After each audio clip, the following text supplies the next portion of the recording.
What happened with Volvo Wagon? If the Volvo brand were a Rorschach blot, most Americans would see a station wagon. But this didn't come about as the result of some Swedish plot for domination of the American suburbs.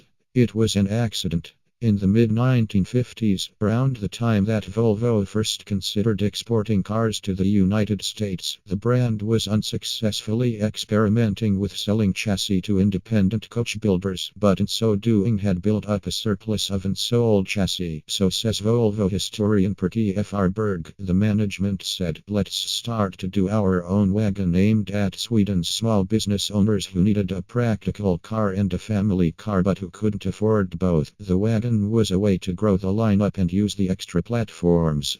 The resulting Doot and subsequent Amazon were oddball outliers and likewise found homes with American oddball outliers, East Coast or West Coast. Liberal, highly educated, intellectual F. Arberg says, somewhat radical, a bit bohemic after that. The brand more or less made a wagon version of every model. It was with the release of the 144 wagon that the long-roof Volvo began to morph into the rectilinear package seen in our mind's eye. But the real breakthrough for the brand in America came with the 200 series Estate, introduced in 1974. By the time its production run ended in 1993, nearly 2.9 million had been sold worldwide.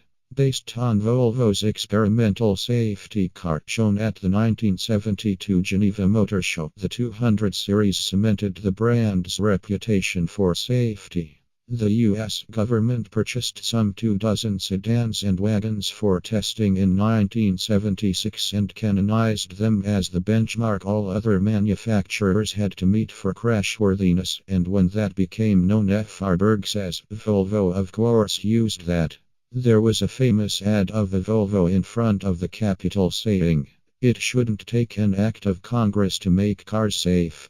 The release of the 240 wagon also coincided with baby boomers coming into their peak earning/breeding years.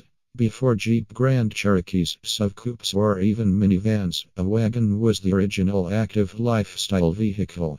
Over the next few decades, with the 700, 800, and 900 series, wagons became Volvo's best sellers, accounting for around one-third of the brand's American sales and even more in some regional markets. Then, just recently, Volvo fled from the wagon in a quest to move upscale. According to Bob Austin, who was head of marketing for Volvo Cars of North America from 1991 to 2002, the thinking was that in order to move upmarket, you needed to be more stylish, more expensive.